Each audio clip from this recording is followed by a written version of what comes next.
Lately, I've been on a bit of a decluttering mission, moving parts around, trying to get clutter out of the way. And one of the things I came across is this door jamb here. Now, I'm in the second floor of Central Hall. You are in the kitchen. And, well, this doorway is the only one in the whole house that has not been put back together. The trim on many of them still needs to be put on, but all the jambs are set up for this one. And well, here's the thing with this jamb. Now, here it was originally a 30-inch wide door, and I still have the hinge and the pin. The door's long gone, but well, besides that, you can see the ghost on both in the hall here, where the wall used to come all the way to here, and also in the kitchen, where the wall used to come right to here, because, well, originally this door sat like way over here, and I relocated it, and well, in the process of relocating, I also made some attempt to widen it, so I had to fish around, and to replace the original head on that thing, which is only 30 inches wide, I scared up this board that's a little bit wider than this opening, so I can cut a couple inches off this, and I'll have my new door head for that. But before I can even begin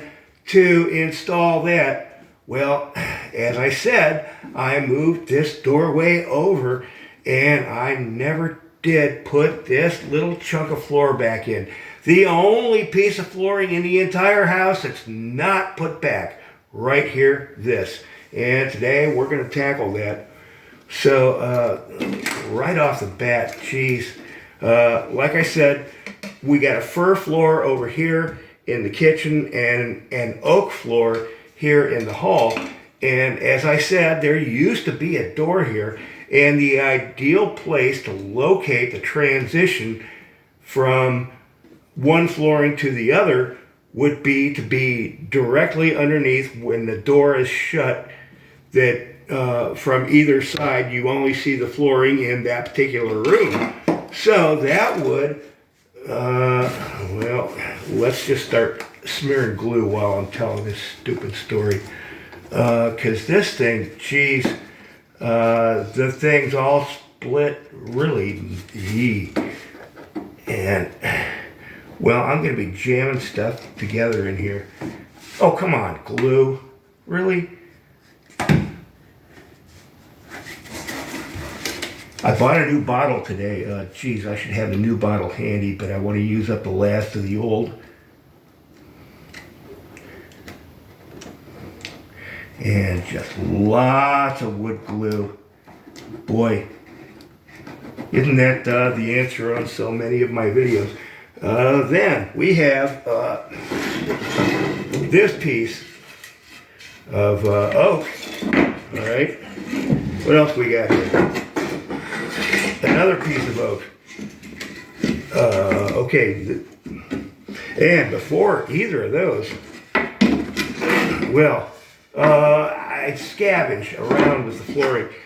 These two pieces of oak are just the right width for this opening so that I can set the jamb on it. But on the one, the tongue was just completely already gone. So what I did is I took and I cut a nice clean edge on this. Geez, not, boy, I need a new saw blade. Look at all those awful marks. Anyway, I cut this thing on about a 2-degree bevel, a slight bevel to it, so it'll kind of help me put parts in together.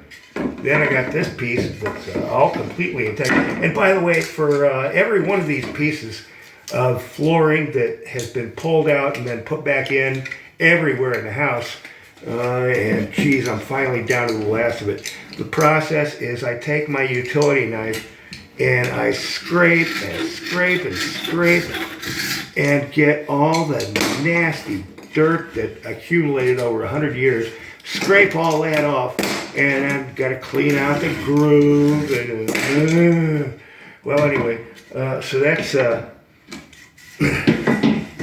and the piece of fur that I found, it likewise, the tongue is in excellent condition here, so it'll tuck right into the groove on this. And well, here's the cutoff from it, so you can see I'm pretty much losing nothing by taking this piece. And this is the first thing that goes in, and more glue fun. As long as I got all this glue here, this beat up piece, it's going to need all the help it can get. So we're going to put some more glue right there. Not going to worry about it on the rest of it, but here, this poor thing. Oh, golly. Can we help it go back together? All right. No, I need to leave that glue laying down because it's almost empty. Jeez. So, taking a plywood block here and just kind of tapping it in. There we go. And look at the glue squeeze out. That's a good thing. Now, the trick is I need to get these two pieces of oak to go right in here and everything fit really tight because it has to. And you can see on this piece of oak here, the one where the tongue was already gone, the baseboard used to be right there, the ghost of it. So, and then I got the ghost of a baseboard there. That's, well, okay, now the way I think this is going to work is I'm going to get this piece kind of started like this. Tuck this one under it. Oh, and here's where we're going to use lots of wood glue again because I know this is going to be just nasty trying to put this in here. And if I manage to get this thing in, it is not coming out again. So let's give it all the help we can now. We'll set that down. Ooh, I haven't got the stuff all over my fingers yet, so that's good. All right, put that a little bit above.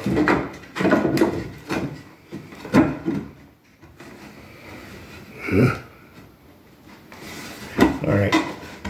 You know, I already worked all this out that it was going to work. I almost pounded it in once, but for the sake of doing it for a video, I held off to do it now. Here we are. Chasing these pieces down.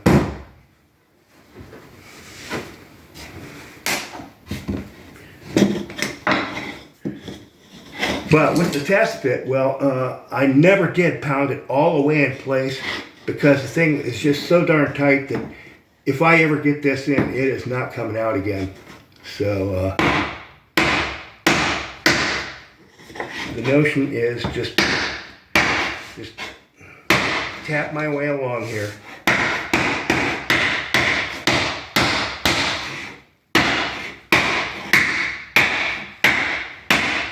And I'm hoping I can get the tongue in this board back here to engage into the groove on that one, while simultaneously that slight bevel I cut in this works its way down into that, and hopefully there's a notion anyway that the whole thing will be nice and tight when I'm done.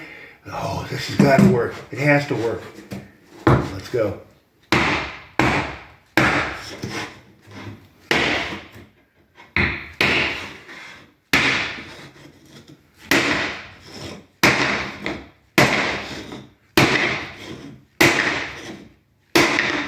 And there we are. A little fine tuning, but dang,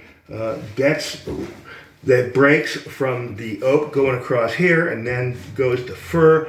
What would have been directly underneath the door if the door had originally been here, and it's all original flooring salvaged from elsewhere. But okay, so I will put a couple of screws and or nails in this before call it done. But now I can set my door jamb